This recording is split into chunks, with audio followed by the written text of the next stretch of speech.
Hello my dear learners. Yes, I am Sahil और आपके साथ मौजूद हूँ 5+ ईयर्स के साथ टीचिंग एक्सपीरियंस के साथ इंडिया के टॉप मोस्ट प्लेटफॉर्म्स पर मैंने पढ़ाया है और अब आपके साथ मौजूद हूँ यहाँ पर ताकि आपके GS1 पेपर के सारे डाउट सॉल्व कर सकें। फिलहाल आपके लिए लेके आया हूँ आज के दिन कॉलोनियल लेगेसी का टॉपिक, जिस पर हम मेंस में आंसर राइटिंग का कॉन्सेप्ट समझेंगे और किस तरीके से हम उस टॉपिक को डील करेंगे इसकी बात करेंगे। आइए शुरू करते हैं आज का ये सेशन, जहां हम बात करने वाले हैं कॉलोनियल लेगेसी की। कॉलोनियल लेगेसी क्या है? कॉलोनियल लेगेसी की बात करें, हिंदी में इसे औपनिवेशिक विरासत का नाम देते हैं। औपनिवेशिक विरासत क्या है भाई? ये इस शब्द का तात्पर्य क्या है, इसका मतलब क्या है, ये समझना काफ़ी जरूरी है। तो आइए यहाँ पे बात कर लेते हैं औपनिवेशिक विरासत या कॉलोनियल लेगेसी के बारे में। क्या होता है औपनिवेशिक विरासत या कॉलोनियल लेगेसी? सबसे पहले समझिएगा इस बात को कि जो कॉलोनियल लेगेसी का जो कॉन्सेप्ट है या जो औपनिवेशिक विरासत जो हिंदी में कहा जाता है, वो शब्द आया कहाँ से। अगर मैं बात करूँ कॉलोनियल लेगेसी की या फिर औपनिवेशिक विरासत की, तो ये शब्द कॉलोनी या उपनिवेश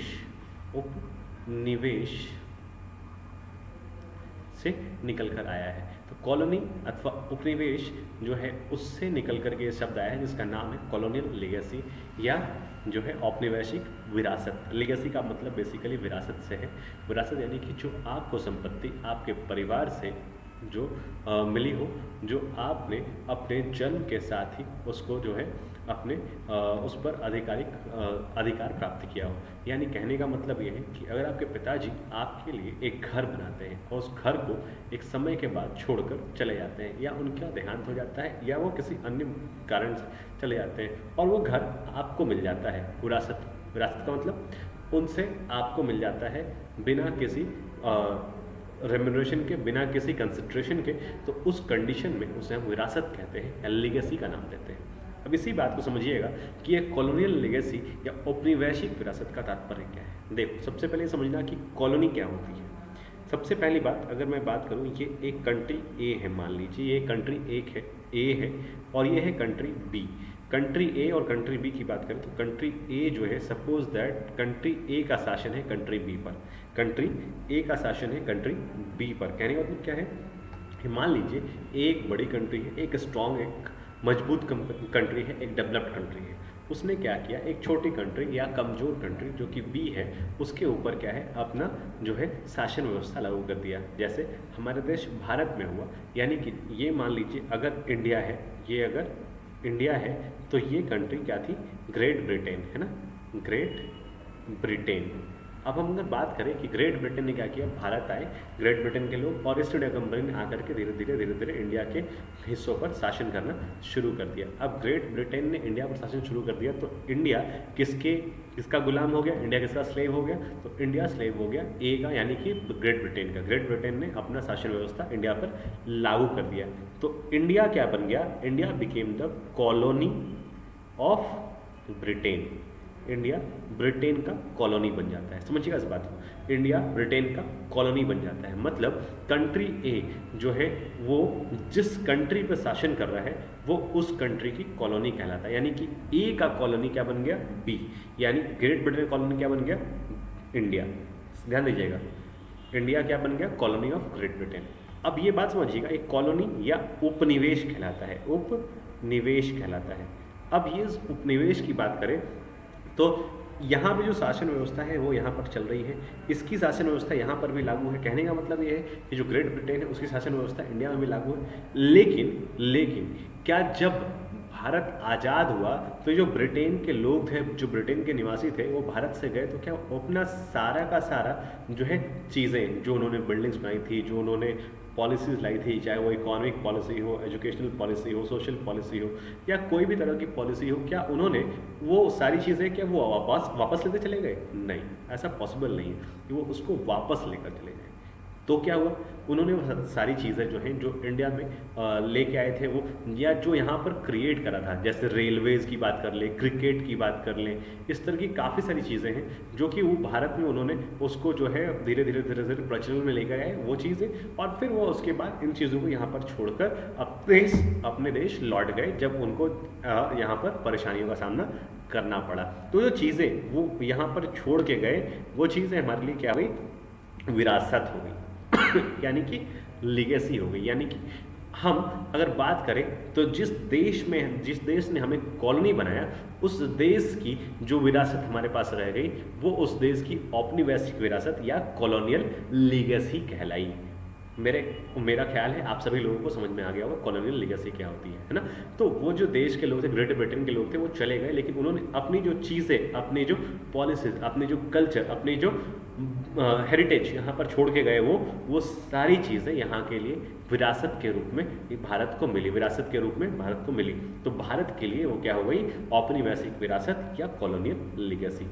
आशा करता हूँ आपको बातें समझ में आ रही होंगी। चलिए आगे बढ़ते हैं, एक एक करके चीज़ें देखते हैं, समझते हैं। कॉलोनियल लीगेसी का बात करें तो कॉलोनियल लीगेसी की मीनिंग क्या है, मतलब क्या है इसका। तो the colonial legacy basically means the residues which were left by the Britishers when they left India.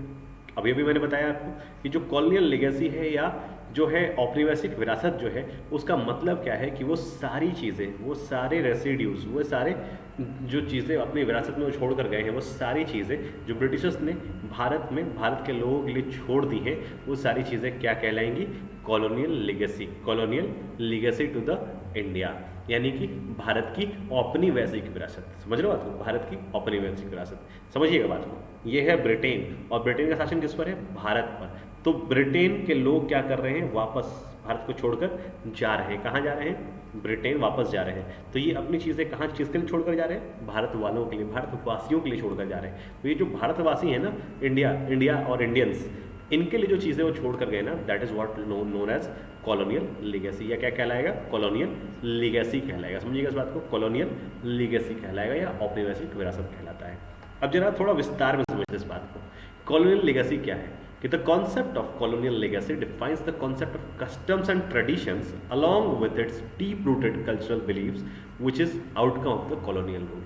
आपको पता है बहुत सारी चीज़ें, जब कॉलोनियल रूल नहीं था, जब भारत में ब्रिटिश नहीं आए थे, तो एक अलग तरीके से यहाँ पर जो है शासन व्यवस्था थी, एक अलग तरीके से लोग यहाँ पर जो है पॉलिटिकल प्रॉब्लम्स को सुलझा रहे थे, एडमिनिस्ट्रेशन एक अलग तरीके से चल रहा था, जो लीगल कॉन्सिक्वेंसेस हैं वो अलग थे। अगर बात करें तो कल्चर यहाँ का अलग था, और कई सारी चीज़ें वेस्टर्नाइज नहीं हुई थी, यानी पश्चिमी सभ्यता का यहाँ पे असर देखने को आपको नहीं मिलता था। लेकिन जब अंग्रेज आए तो ये सारी चीज़ें वो साथ मत लेकर आए, और जब वो जाने लगे तो तब तक जो लगभग 200 सालों का शासन का समय था, लगभग 200 साल जब तक उन्होंने शासन किया, तब तक वो चीज़ें बार बार वो रिपीट करते रहे, और धीरे धीरे उन्होंने उसको एक कानून की शक्ल दे दी, एक लॉ बना दिया, एक तरह से ये कहे कि भाई लोगों को उसकी आदत लगा दी। अब जो चीज़ों की आदत लग गई, सपोज दैट आप बचपन से, मान लीजिए आप एक हिंदू हैं, मुस्लिम हैं, सिख हैं, ईसाई हैं, अपने अपने धर्मों में जिस तरीके से आप पूजा पाठ करते आ रहे हैं, जो कस्टम्स और ट्रेडिशंस आपको सिखाए गए हैं ना, कि हाथ जोड़कर पूजा करना है या हाथ फैलाकर पूजा करना है या वर्शिप कैसे करनी है आपको, वो सारी चीज़ें आप भूलते नहीं हैं। जो चीज़ें आपको बचपन से सिखाई जाती है वो कभी आप भूलते नहीं। यही हुआ जब एक से दूसरी पीढ़ी, दूसरी से तीसरी पीढ़ी की बात आई, और अंग्रेज जो है वहाँ पर भी अपना जो चीज़ें, जो पाश्चात्य सभ्यता का जो सार वो लेकर आए थे, कहीं ना कहीं वो लोगों को सिखाते रहे। अब ये जो उन्होंने सिखाया लोगों को, कहीं ना कहीं वो एक कस्टम, एक ट्रेडिशन बन गया, और चीज़ें आदत में इस तरीके से शुमार हो गई कि मतलब अब वो छूटने वाली नहीं थी। और ये धीरे धीरे जो पश्चिमी सभ्यता की चीज़ें हमारे पास आई, वो धीरे धीरे हमारी आदत, हमारी कस्टम्स, हमारे ट्रेडिशन बन गए, है ना। जैसा हमारे देश में आपको पता होगा, हमारे देश में लोग धोती और कुर्ता पहना करते थे, लेकिन जब अंग्रेज आए तो उन्होंने पैंट और शर्ट का चलन शुरू कर दिया, और समय के साथ साथ ये पैंट शर्ट का चलन इतना बढ़ गया कि आज भारत में धोती और कुर्ते की जगह पैंट शर्ट ने ले ली। और कभी भी आप किसी भी बाजार में, किसी भी गांव तक रिमोटेस्ट एरिया में चले जाएं आप, आज आपको धोती कुर्ता पहने हुए लोग शायद ही मिले। आज आपको हर व्यक्ति और पैंट और शर्ट या पैंट और टी शर्ट पहने हुए मिल जाएगा। That is what the deepness of the customs और ट्रेडिशंस। समझ रहे हो बात। तो the concept of colonial legacy, ये जो कॉलोनियल लेगेसी है ना, ये जो कॉलोनियल लेगेसी या औपनिवेशिक विरासत है, ये यूं ही नहीं बन जाती या यूं ही नहीं आ जाती है हमारे पास। इसको बनने में काफ़ी वक्त लगता है। और यही हुआ यहाँ पर। जब अंग्रेज आए तो उन्होंने साथ साथ अपनी चीज़ें लेके आए और धीरे धीरे धीरे धीरे प्रचलन में लाने लगे और लोगों को इससे जो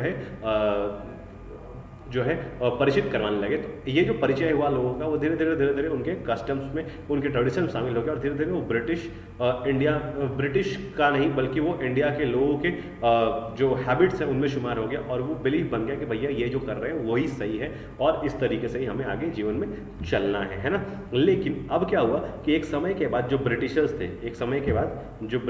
थे है ना, वो चले गए यहाँ से, ब्रिटिशर्स यहाँ से इंडिया से चले गए और लेकिन उन्होंने इंडिया के लिए काफ़ी सारी चीज़ें यहाँ पर छोड़ दी जो बाद में इंडिया ने उसको अपना लिया।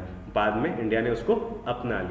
में नहीं, इनफैक्ट पहले से ही अपना लिया था और उसको धीरे धीरे वो अपना ही ट्रेडिशन, अपना कस्टम मानकर उसको बढ़ावा देने लगे और ब्रिटिशर्स ने देखा कि भाई अब क्या है, हमारी चीज़ें यहाँ भारत में हैं और भारत कहीं ना कहीं आज़ाद तो भले ही हो गया है लेकिन हमारे जो हमने सिखाया है, जिस तरीके से हमने चलना सिखाया है, कहीं ना कहीं भारत उसको ही मानकर आगे बढ़ रहा है, उसको अपने लिए एक विरासत मानकर आगे बढ़ रहा है और यही विरासत कॉलोनियल लीगेसी या औपनिवेशिक विरासत के नाम से प्रसिद्ध हुई। आगे चलकर ये कॉन्सेप्ट यहाँ पर देखने को मिला। इनफैक्ट अगर आप बात करें तो इंडियन एडमिनिस्ट्रेटिव सर्विसेज जिसके लिए आप आज प्रिपरेशन कर रहे हैं वो भी इस कॉलोनियल लीगेसी का ही एक हिस्सा है क्योंकि अंग्रेजों ने जो एक संदर्भ में इसकी शुरुआत की थी ICS के रूप में, इंडियन सिविल सर्विसेज के रूप में, वो आज बस थोड़ा नाम बदल गया है, समय चीज़ें बदल गई हैं और आज वो IAS यानी इंडियन एडमिनिस्ट्रेटिव सर्विस के रूप में same to same as it is जिंदा है। चलिए समझते हैं, एक एक बातें समझेंगे, एक एक चीज़ों को समझेंगे, IAS क्या है, क्यों है और भाई कैसे आया और कैसे ये कॉलोनियल लीगेसी का हिस्सा है वो भी समझेंगे आपको, लेकिन समय आने पर फिलहाल आज ये देखेंगे कॉलोनियल लीगेसी का हिस्सा IAS इंडियन एडमिनिस्ट्रेटिव सर्विसेज कैसे है। लेकिन उससे पहले कई और बातें हैं जो समझना हमारे लिए काफ़ी इंपॉर्टेंट है। चलिए अगला पॉइंट देखते हैं क्या आ रहा है हमारे सामने। तो कॉलोनियल लीगेसी की बात करें तो इंडिया जो है वो ब्रिटिश एडमिनिस्ट्रेटिव कंट्रोल के अंदर में था। कब तक? लगभग 200 सालों तक ये ब्रिटिश एडमिनिस्ट्रेटिव कंट्रोल के अंदर में रहा है and it gained independence from British empire on August 1947। अगस्त 1947 में इसको आज़ादी मिली। ये जो आज़ादी आज हम सेलिब्रेट करते हैं ना भैया, ये बहुत ही ज़्यादा मेहनत, देख रहे हो आप यहाँ पे खाली पैर, नंगे पैर लोग जो है रोड पे दौड़ रहे हैं और रेवोल्यूशन मतलब एक समझ लो क्रांति, जबरदस्त क्रांति हुई, तब जाकर कितने लोगों की मृत्यु हुई, कितने जो बच्चे हैं वो अनाथ हो गए, कितनी माएँ जो हैं वो अपने बच्चों को खो दिया उन्होंने, कितनी पत्नियां जो हैं वो विधवा हो गई। इस तरीके से कई सारी चीज़ें रही, कई परेशानियां देखने को मिली, लेकिन उसके बावजूद भी लोगों ने हिम्मत नहीं हारी और चाहे वो अहिंसावादी तरीके से कहें या हिंसावादी तरीके से, इसके ऊपर चर्चा किसी और दिन कि भाई गांधी जी की बातों को ज़्यादा तवज्जो दें या सुभाष चंद्र बोस की बातों को, इस पर चर्चा किसी और दिन करेंगे। लेकिन आज ये कहें कि भाई इन दोनों के संपूर्ण मेहनत से, इन दोनों की मिली हुई मेहनत इनके द्वारा जो लोगों में अलग जगाई गई, जो रेजोनेंस हुआ, उसके कारण हमारे देश में आज़ादी मिली। अब समझिएगा इस बात को कि हमारे देश में जो आज़ादी मिली वो 200 सालों तक अंग्रेजों ने शासन किया, उसके बाद अंत में आज़ादी प्राप्त हुई। तो ये कहीं ना कहीं एक छोटा सा मुद्दा नहीं था और कहीं ना कहीं ये 200 साल इन्होंने कई सारी पीढ़ियों को हमारे देश में उनकी सभ्यता के कई सारे गुण सिखा दिए थे। अब समझिएगा इस बात को कि क्या कहा जा रहा है कि ब्रिटिश एडमिनिस्ट्रेटिव कंट्रोल ने धीरे धीरे करके पूरे भारत पर शासन किया और पूरे भारत को एकजुट कर लिया। ऑब्वियस सी बात है, आपको पता है ना कि भारत लगभग 500 से ज़्यादा अलग अलग स्टेट्स में बटा हुआ था। आज हम भारत देखते हैं ना, लगभग 500 से ज़्यादा स्टेट्स में बटा हुआ था और ये 500 से ज़्यादा स्टेट्स, इनको इकट्ठा करने का, इनको यूनाइट करने का श्रेय सिर्फ और सिर्फ अंग्रेजों को जाता है। इन्हीं लोगों ने इसको एक प्रोविंस बनाया और पूरा का पूरा जो है एक स्टेट बनाया और उस पर शासन किया।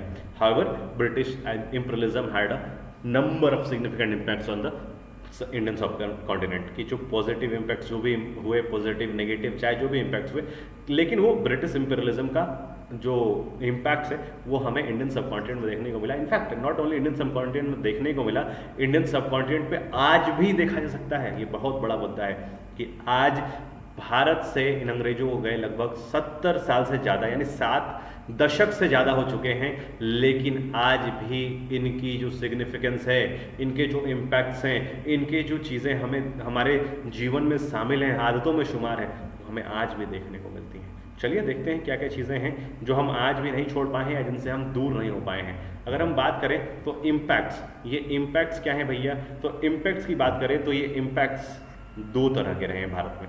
जो अंग्रेज भारत से गए तो जाने के बाद इन्होंने जो चीज़ें हमारे लिए विरासत में छोड़ी वो दो तरह से हमें देखने को मिलती हैं। एक तो पॉजिटिव इम्पैक्ट्स और दूसरे नेगेटिव इम्पैक्ट्स। एक तो पॉजिटिव इम्पैक्ट्स और दूसरे नेगेटिव इम्पैक्ट्स। अब पॉजिटिव और नेगेटिव इम्पैक्ट्स की बात करें तो पॉजिटिव इम्पैक्ट जनरली हमें सोशल रिफॉर्म्स के तौर पर देखने को मिलते हैं, सोशल रिफॉर्म्स के तौर पर देखने को मिलते हैं। और साथ ही साथ अगर इकोनॉमी की बात करें तो इकोनॉमिक पॉलिसी पे जनरली हमें क्या मिलता है, तो नेगेटिव इम्पैक्ट्स देखने को मिलता है। अब समझिएगा इस बात को कि और क्या क्या कंट्रीब्यूट किया इन्होंने। तो ऑब्वियसली हमने देखा है कि अंग्रेजों ने हमारे देश को लूटा है, डिवाइड एंड रूल की पॉलिसी लगाई है, हम पर काफ़ी सारी परेशानियां हमें अंग्रेजों के कारण। लेकिन हाँ, एक चीज़ और समझिएगा कि हर चीज़ का, हर सिक्के का दो पहलू होता है। अंग्रेजों ने भले ही हमें परेशान किया, हमारे ऊपर नेगेटिव इफेक्ट्स पड़े, लेकिन कई सारे पॉजिटिव इफेक्ट्स भी हमें देखने को मिलते हैं। आपने देखा ना भाई, आपने देखा होगा कि भाई भारत को क्रिकेट मिला। क्रिकेट भाई भारत में एक धर्म है, धर्म से कम नहीं है क्रिकेट। ये क्रिकेट किसने दिया हमें? इन अंग्रेजों ने, इन ब्रिटिशर्स ने दिया है हमें ये क्रिकेट। क्रिकेट की बात करें तो लिबरलिज्म की बात अगर करें तो चाहे वो गांधी रहे हों, चाहे वो नेहरू रहे हों, चाहे वो इसके अलावा और भी कई नेता रहे हों भारत में आज़ादी के वक्त, उन सब में लिबरलिज्म यानी कि जो है उन लोगों के अंदर जो है मानसिकता उनकी ऐसी रही कि वो विचारधारा उनकी काफ़ी बदल गई और लिबरल विचारधारा के लोग देखने को मिले हमें, है ना। अब यहाँ पे कुछ और बातें हैं, यहाँ पे देखिएगा रूल ऑफ लॉ भी इनके द्वारा इस्टेब्लिश हुआ। इसके अलावा बात करें तो डेमोक्रेसी की बात करें, डेमोक्रेसी भी इनके द्वारा इस्टेब्लिश किया गया पहली बार। सिविल सर्विसेज हो गई, इंडियन सब कॉन्टिनेंट की यूनिटी हो गई, और साथ ही साथ जो है इंग्लिश लैंग्वेज जो है वो तो भाई आज और अभी इस वक्त भी हमें देखने को मिलता है कि ये सारी चीज़ें हमारे पास आज भी मौजूद हैं। ये सारी चीज़ें आज भी हम जो है इनका उपयोग कर रहे हैं, या इनफैक्ट कहें कि एक रिलीजियसली इसको हम लोग फॉलो कर रहे हैं। ये एक बहुत बड़ी बात है। साथ ही साथ अब हम शुरू करें आगे की क्वेश्चन की का आंसर कैसे लिखेंगे, आंसर राइटिंग का पैटर्न क्या होगा, उससे पहले हम आपको कुछ कंट्रीब्यूशंस बताते हैं। क्या कंट्रीब्यूशंस हैं भाई इंडिया में, है ना, समराइज कर लेते हैं पहले, सबसे पहले, तो उसके बाद डिस्कस कर लेंगे। तो कंट्रीब्यूशन जो है वो क्या क्या रहा है हमारे इस भारत में अंग्रेजों का, क्या लीगेसी, क्या विरासत रही है हमारी, वो देख लेते हैं। अगर पॉलिटिकल विरासत की बात करें तो सबसे पहले पॉलिटिकल विरासत की बात कर लेते हैं। पॉलिटिकल विरासत क्या रही है हमारी, तो पॉलिटिकल विरासत देखें तो नेशनल यूनिटी, है ना, नेशनल यूनिटी जो है वो कहीं ना कहीं हमको यहीं से देखने को मिल रही है। नेशनल यूनिटी, अब एक बात समझिएगा, ये 500 से प्लस, हमने बताया ना आपको 500 से प्लस स्टेट्स थे, ये 500 से ज़्यादा स्टेट्स को यूनाइट करने का श्रेय इन अंग्रेजों को ही जाता है। इसके अलावा अगर बात करें तो जो गवर्नमेंट है उसका डेमोक्रेटिक फॉर्म भी इनके ही द्वारा भारत में इंट्रोड्यूस किया गया था, तो ये बहुत बड़ा मुद्दा है। दूसरा अगर देखें तो एडमिनिस्ट्रेशन में फ्री इंडिया हो और पूरे इंडिया को एक यूनाइटेड इंडिया के तौर पर देखा जाए, और साथ ही साथ हर तरह की फंडामेंटल राइट्स, ड्यूटीज़ जो हैं आज हम देखते हैं अपने कॉन्स्टिट्यूशन में, उसके लिए जो बेसिक फ्रेमवर्क है वो तैयार करने का पूरा श्रेय इन अंग्रेजों को जाता है। अगर देखें तो ये एडमिनिस्ट्रेशन का जो शुरुआत है उसकी पूरी की पूरी शुरुआत उन अंग्रेजों से ही होती है। हाँ, अभी हम देखेंगे इसके बाद इसको थोड़ा और जो डिटेल में डिस्कस करेंगे, लेकिन सबसे पहले एक बार इन चीज़ों को शॉर्ट में देख लिया जाए। एडमिनिस्ट्रेशन, अगर हम तीसरी बात करें तो क्या हो रहा है हमारे लिए, तीसरी बात लीगल, जो लीगल फ्रेमवर्क है ना, जो लीगल फ्रेमवर्क है ना आज का, वो भी हमें कहीं ना कहीं इनसे ही प्राप्त हुआ है। लीगल फ्रेमवर्क जो है वो भी कहीं ना कहीं हमसे इनसे ही प्राप्त हुआ है, और इनके ही दिए गए, इनके ही द्वारा लागू किए गए लीगल फ्रेमवर्क पे हम आज भी काम कर रहे हैं। अगर इसके अलावा हम बात करें तो हमें इकोनॉमिक पॉलिसीज़ भी कुछ देखने को मिली, जैसे लैंड टेन्योर वगैरह का कॉन्सेप्ट जो आया, जमींदारी, रैयतवारी, महलवारी प्रथा जो आई, उनके बारे में बात करें। अगर हम बात करें इसके अलावा तो ट्रेड और फाइनेंस का डेवलपमेंट भारत में कैसे हुआ, तो भाई इन सब चीज़ों की बात भी आती है, और इनको भी हमें समझना होगा एक ब्रिटिश लीगेसी के तौर पर, यानी ये कहे कॉलोनियल लीगेसी के तौर पर।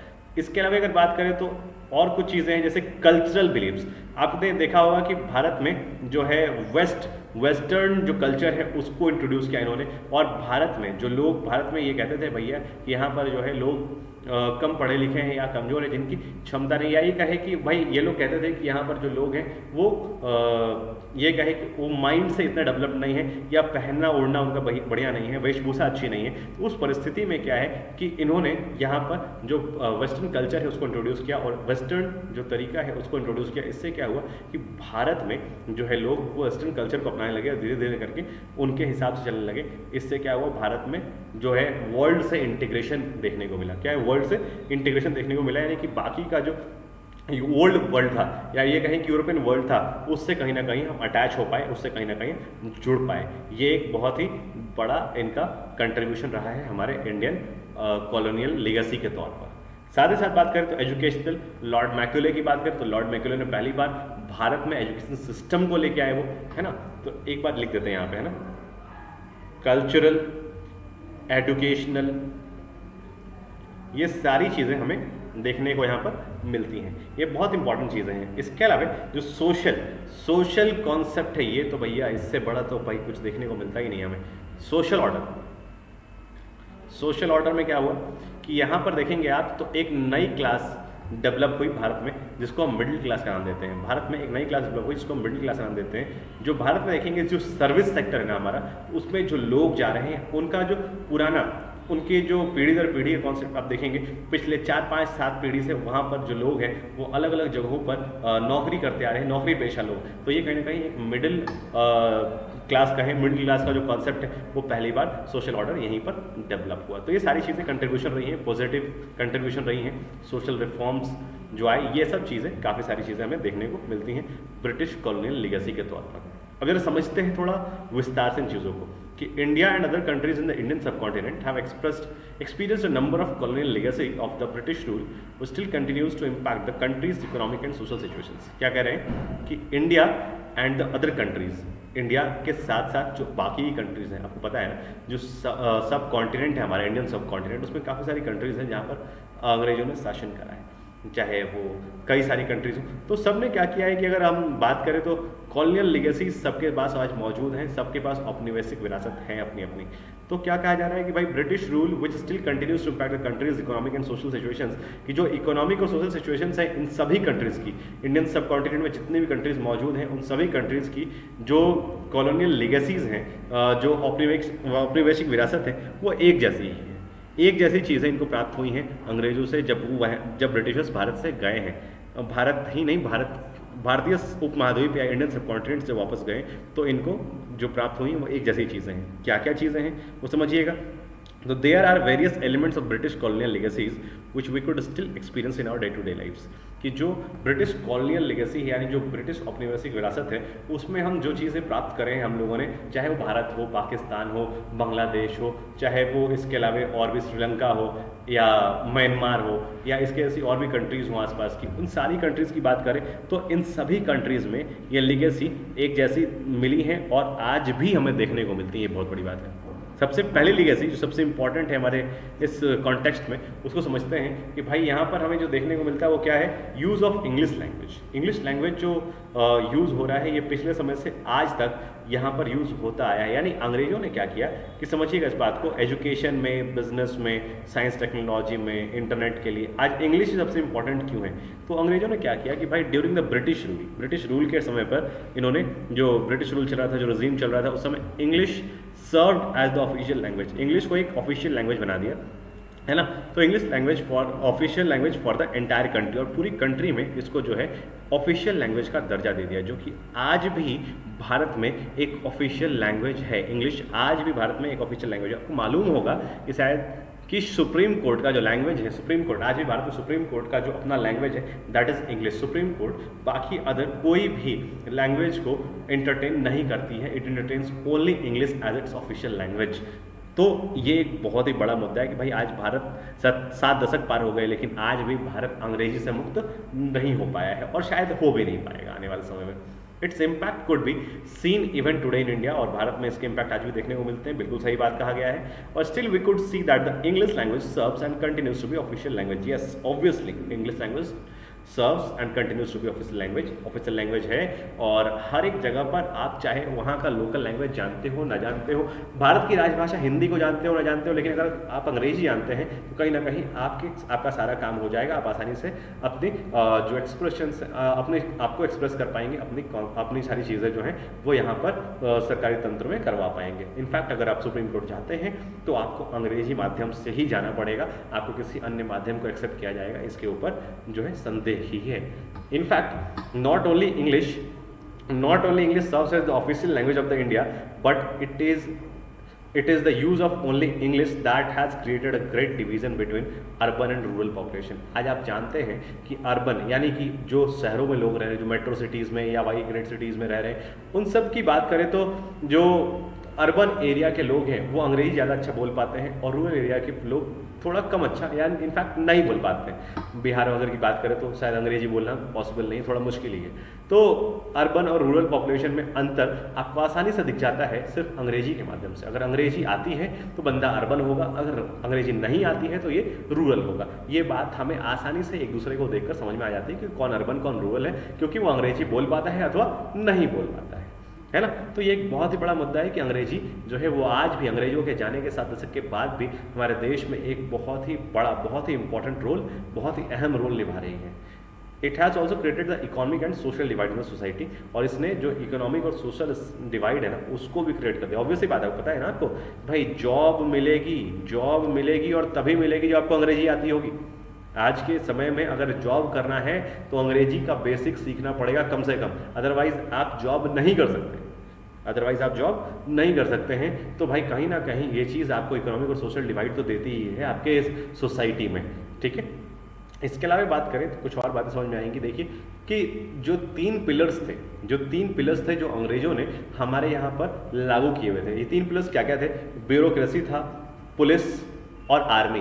ब्यूरोक्रेसी, पुलिस और आर्मी जो अंग्रेजों ने यहाँ पर ब्रिटिश रूल लाया, जो ब्यूरोक्रेसी और पुलिस और आर्मी का जो कॉन्सेप्ट लेकर के आए वो बैकबोन रहा था ब्रिटिश राज का। क्या रहा था? बैकबोन रहा था ब्रिटिश राज का। आप देख रहे हैं ब्यूरोक्रेसी और पुलिस और आर्मी की बात, तो यहाँ पे आप देख पा रहे हैं आसानी से आपके सामने स्क्रीन पर। और ये चीज़ें बिल्कुल हमारे ब्रिटिश इंडिया का बैकबोन रहा है और इसी के बेसिस पर सिर्फ और सिर्फ अंग्रेजों ने हमारे ऊपर शासन किया है। समझिएगा इस बात को कि आज के इस 2021 की बात करें तो आज भी तब से लेकर के, है ना, 18वीं शताब्दी से लेकर के अब तक in the present era the successor of the Indian civil services as the Indian administrative service still continues to be the steel frame. आज भी अगर IAS UPSC से चुनकर गए लोग IAS जो बनते हैं वो अगर ना हो, जो ब्यूरोक्रेट्स हैं वो ना हो, तो आज देश चलाना पॉसिबल ही नहीं है।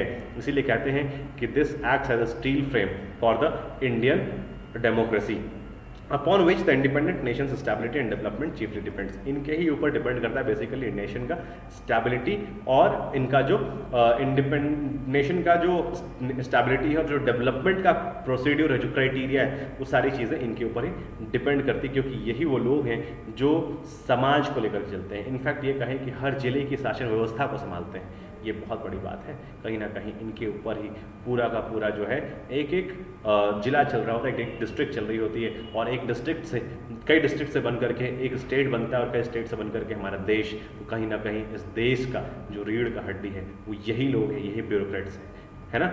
आप ही लोग जो आगे चल करके UPSC क्लियर करके IAS बनने वाले हैं, इंडियन एडमिनिस्ट्रेटिव सर्विस में आने वाले हैं, वही लोग इस देश की नींव हैं। वो अगर हिल जाए तो आज पूरा भारत तबाह हो सकता है। However, the attitude of police with respect to common people still remains colonial nature। आज भी पुलिस जो है बर्बरता निभाती है। 1857-58 की बात करें तो जो चीज़ें जिस तरीके से पुलिस ने वहाँ पर जो है अंग्रेजों के समय में परेशानी खड़ी कर दी थी कॉमन पीपल के लिए, वो आज भी कहीं ना कहीं जारी है। डायरेक्टली और इनडायरेक्टली कहीं ना कहीं कॉमन पीपल आज भी उसी मानसिकता के साथ पुलिस उनकी सेवा करती है। इनफैक्ट ये कहें कि भाई कहीं ना कहीं उन्हें परेशान करती है ना। चलिए आगे की बात करें तो कुछ चीज़ें और हमें देखने को मिलेंगी, जैसे पार्टीशन तो भैया बहुत बड़ा मुद्दा है। ये तो सबसे बड़ी लेगेसी है हमारे जीवन में। क्या है? Being a Indian, being an Indian, या उन लोगों की बात करें जो पाकिस्तान में रह रहे हैं, या उन लोगों की बात करें जो बांग्लादेश में रह रहे हैं, तो उनका तो पूरा का पूरा जो है, ये कह लें कि उनके भाग्य का निर्धारण हो गया इस पार्टीशन के कारण। उनके तो भाग्य का निर्धारण हो गया इस पार्टीशन के कारण। अगर कहें तो the biggest example of the colonial legacy in India is the partition of India and Pakistan. India और पाकिस्तान ने पूरा का पूरा कई लोगों का नहीं, कई हजार, कई करोड़ लोगों का भाग्य बदल दिया, which created the inimical situations between the two countries। और इसी के कारण आज भी भारत और पाकिस्तान के बीच एनिमी जैसे रिलेशंस बने हुए हैं। और यही सिचुएशन है जिसने पूरा साउथ एशिया को जो है आज भी स्थिर नहीं होने दिया है, स्टेबल नहीं होने दिया है। आज भी पूरा साउथ एशिया डिसइंटीग्रेटेड, सबसे डिसइंटीग्रेटेड रीजन है पूरे वर्ल्ड का। This partition of India and Pakistan had a much devastating result upon the South Asian region, which still remains to be the most disintegrated regions in the world। और obviously यही reason है क्योंकि कभी भी आप जान रहे हैं कि भारत और पाकिस्तान के बीच में सुलह नहीं हो पाई है। इनफैक्ट सुलह क्या हो पाएगी, क्योंकि जब एक ही चीज़ पर कई लोग अपना अपना दावा करेंगे और लोग चाहेंगे कि वो हमारे कब्जे में आ जाए, तो ये कभी भी प्रॉब्लम खत्म नहीं हो सकता है जब तक कि किसी एक का शासन उस क्षेत्र पर ना हो जाए। यही हुआ कश्मीर के साथ, देख पा रहे हो आप। देखो, as a matter of fact the Kashmir issue between India and Pakistan is also a part and parcel of the event of partition of India and Pakistan by the means of British policies। जो British policy है ना, उन्होंने क्या किया, Lord Mountbatten के plan ने क्या किया कि भाई भारत और पाकिस्तान के नेताओं के माइंड मेकअप के आधार पर क्या किया, अलग अलग कर दिया, बांट दिया। लेकिन ये इतना बड़ा इशू हो गया कि आज तक ये सुलझ नहीं पाया है और आज भी भारत और पाकिस्तान के बीच में एनिमी जैसे कंडीशंस बने हुए हैं। कश्मीर का जो इशू है ये आज तक नहीं सुलझा है और शायद आने वाले कुछ समय में, आने वाले नियर फ्यूचर में सुलझने की भी उम्मीद हमें नहीं दिखती है। ये बहुत बड़ा मुद्दा है और इसके चलते पूरा का पूरा साउथ एशियन रीजन डेवलप्ड नहीं हो पा रहा है। इनफैक्ट ये कहें डेवलपमेंट तो छोड़ ही दीजिए, स्टेबल भी नहीं हो पा रहा है, जिसके कारण आज काफ़ी ज़्यादा परेशानियों का सामना हमें करना पड़ता है। ठीक है, चलिए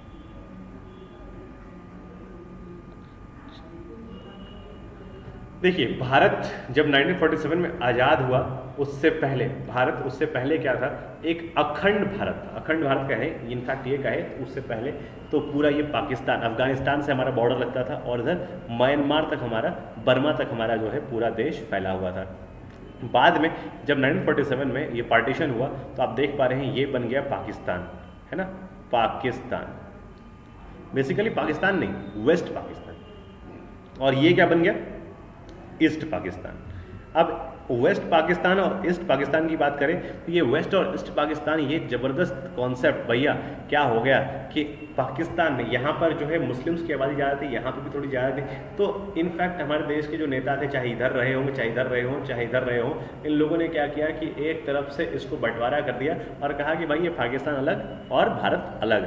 पाकिस्तान को दो हिस्से मिले, एक वेस्ट पाकिस्तान और दूसरा ईस्ट पाकिस्तान। हालांकि इन दोनों के बीच में आने जाने के लिए कोई व्यवस्था नहीं थी, केवल हवाई मार्ग था या फिर भारत से होकर आने जाने का रास्ता था। तो अब पार्टीशन हो गया, पार्टीशन में पाकिस्तान अलग, ईस्ट पाकिस्तान वेस्ट पाकिस्तान अलग हो गया, लेकिन इनके बीच में भी सुलह नहीं हो पाई। और ये जो हिस्सा है ये 1971 है ना, वार के साथ जो लिबरेशन वार हुआ था भाई यहाँ पर, उसमें इंदिरा गांधी के कहने पर ये अलग हो गया और यहाँ से ये बन गया बांग्लादेश, एक नई कंट्री है ना, बांग्लादेश बनकर सामने आया। बांग्लादेश, पाकिस्तान है ना, और ये इंडिया, जैसा कि हम और आप जान पाते हैं। इसके अलावा यहाँ नेपाल है, यहाँ भूटान है ना, यहाँ पे चाइना है, यहाँ पर आप देखेंगे अफ़गानिस्तान है, और ये तो हमारा अरेबियन सी, ये बे ऑफ बंगाल, और ये हमारा इंडियन ओशन दिख रहा है, ये श्रीलंका है। तो ये सारी चीज़ें आपको देखने को आराम से मिल जाएंगी, समझ में आ जाएंगी बातें, अगर यहाँ पर कॉन्सेप्ट समझ में आ जाएगा तो। देखिए, अब इसके अलावा जो थर्ड डिस्टिंग्विश्ड कॉलोनियल लेगेसी है वो क्या है, तो थर्ड डिस्टिंग्विश्ड कॉलोनियल लेगेसी है कि establishment of unified administrative services, की भारत में जो एडमिनिस्ट्रेशन है उसको संभालने के लिए एडमिनिस्ट्रेटिव सर्विसेज की शुरुआत हुई। और ये जो है ये भी एक बहुत बड़ी लेगेसी है। अभी हमने बताया कि आपको कि भाई भारत का जो पूरा का पूरा ये कहे कि भारत का जो ढांचा है, जो भारत का पूरा पॉलिटिकल स्ट्रक्चर है, वो इनके बेसिस पे ही खड़ा है। अगर ये ना हो तो भारत में आज पूरा का पूरा पॉलिटिकल स्ट्रक्चर बुरा हो सकता है, खराब हो सकता है, और भारत की जो शासन व्यवस्था है वो बिगड़ सकती है। तो before the era of British colonialism के पहले, यानी ये कहें कि ब्रिटिश उपनिवेशवाद के पहले या अंग्रेजों के भारत आने से पहले, the Indian subcontinent was divided into more than 500 plus different states. ये जो इंडियन सबकॉन्टिनेंट है वो 500 से ज़्यादा अलग अलग रियासतों में बटा हुआ था, अलग अलग जो है स्टेट्स में बटा हुआ था। और बाद में क्या हुआ कि जो 500 से ज़्यादा डिफरेंट स्टेट्स थे, ये 500 से ज़्यादा जो डिफरेंट स्टेट्स थे उनको इकट्ठा किया, उसको मर्ज किया। किसने किया भाई? ब्रिटिशर्स ने किया, ब्रिटिश कॉलोनियलिज्म ने इसको मर्ज किया। और भाई it was only the British establishment which brought the whole subcontinent under the imperial rule. और भाई ये समय के साथ साथ एक बहुत बड़ा काम किया था इन अंग्रेजों ने, एक बहुत बड़ी कंट्रीब्यूशन है। शायद अगर ये नहीं आते और इन्होंने इकट्ठा नहीं किया होता, सबको एक देश नहीं बनाया होता, तो आज हमारा देश और भी ज़्यादा अलग अलग छोटे छोटे टुकड़ों में बटा होता और सब पर अलग अलग देशों का शासन हो रहा होता। यानी कुछ अलग गुलाम होते, कुछ इंडिपेंडेंट होते, लेकिन जो स्थिति है वो आज बदतर नहीं होती। लेकिन अगर कहें it was the reason why unified administrative services system became possible and reached out even on the remotest areas of the country. अब क्या कह रहे हैं, यही एक रीज़न था कि जब भारत को इकट्ठा कर लिया, एक साथ कर लिया, एक साथ मिला लिया, एक पूरा स्टेट, एक पूरा कंट्री बना दिया अंग्रेजों ने, तब जाकर के उन्होंने यूनिफाइड एडमिनिस्ट्रेटिव सर्विस जो है यहाँ पर लाने का प्रयास किया। और इसीलिए जो कॉन्सेप्ट यूनिफाइड एडमिनिस्ट्रेटिव सर्विस का वो यहाँ पर पॉसिबल हो पाया। लेकिन अगर ये 500 से ज़्यादा रियासतें रही होती तो शायद यूनिफाइड एडमिनिस्ट्रेटिव सर्विसेज का कॉन्सेप्ट यहाँ पर आता ही नहीं, या इनफैक्ट ये कहें इंडियन सिविल सर्विसेज का कॉन्सेप्ट यहाँ पर आता ही नहीं, है ना। ये बहुत इंपॉर्टेंट कॉन्सेप्ट है, याद रखिएगा कि रिमोटेस्ट एरिया तक, भारत में जो सबसे रिमोट, सबसे दूर दराज का इलाका था, वहाँ तक भी ये एडमिनिस्ट्रेटिव सर्विसेज का जो है छोटा छोटा विंग पहुँचा। इसका रीज़न यही था कि पूरी चीज़ें अब अंग्रेजों के कब्जे में आ चुकी थी और भारत एक यूनाइटेड जो है पूरा कंट्री बन चुका था, है ना। एक दो बातें और समझिए, जो सिविल सर्विसेज हैं, इन सिविल सर्विसेज की बात करें तो स्टैब्लिशमेंट इनका कैसे कैसे हुआ और कब कब हुआ, तो भाई 1859 में इसकी बात आती है, फिर उसके बाद 1860 में इसकी बात आई, फिर यहाँ पर आईसीटी एक्ट आता है, इंडियन सिविल सर्विसेज एक्ट 1861 में। ये एक बड़ा कॉन्सेप्ट है, याद रखिएगा।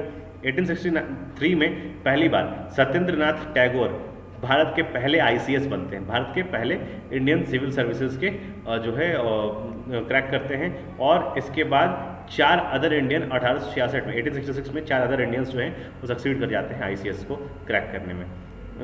जैसा कि सुभाष चंद्र बोस भी हमारे देश से, उन्होंने भी आईसीएस क्रैक किया था, बाद में उन्होंने छोड़ दिया, उन्हें लगा कि भैया ये अंग्रेजों के लिए काम कौन करेगा। हालांकि यहाँ पर देख रहे हैं statutory civil services was introduced by lord Lytton आते हैं जब ये यहाँ पर आकर के सिविल सर्विसेज जो है स्टैच्यूटरी सिविल सर्विसेज यहाँ पर लागू करते हैं। ये टाइमलाइन देख पा रहे हैं आप, यहाँ पर कांग्रेस बनती है 1885 के आसपास, फिर वो भी 1866 में एशियन कमेटी बनती है, उसके अलावा 1919 ली कमीशन होता है उसके बाद, और फाइनली यहाँ पर आप देखेंगे कि फेडरल पब्लिक सर्विस कमीशन बन जाता है या प्रोविंशियल पब्लिक सर्विस कमीशन बनता है। बाद में जाकर के यही 1950 में यूपीएससी का जो है दर्जा मिल जाता है, यानी यूनियन पब्लिक सर्विस कमीशन बन जाता है। और ये IAS इंडियन एडमिनिस्ट्रेटिव सर्विस के एग्जाम्स जो है वो यहाँ पर करवाने लगता है, और धीरे धीरे करके भारत में जो है इंडियन एडमिनिस्ट्रेटिव सर्विस के द्वारा चुनकर लोग भारत में आने लगते हैं, जो कि आगे चल करके भारत की विधि व्यवस्था को संभालते हैं।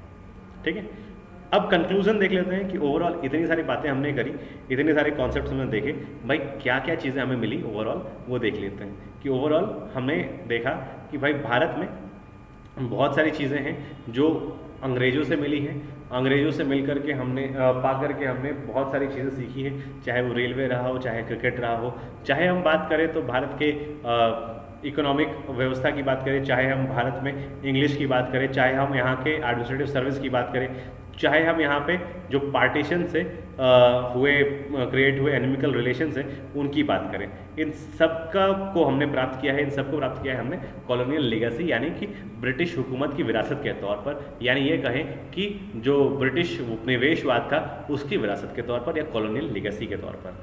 अब ये बात समझिएगा कि while some of the impacts of the colonial legacies were positive in India, Bharat में कई सारी पॉजिटिव चीज़ें रही, हमने जैसा कि बताया आपको, लेकिन उसके अलावा बात करें तो कई चीज़ें नेगेटिव भी रहीं और उसने कहीं ना कहीं भारत को काफ़ी नुकसान पहुंचाया, क्योंकि जो नेगेटिव चीज़ें थी ना वो कहीं ना कहीं उनके लिए पॉजिटिव थी।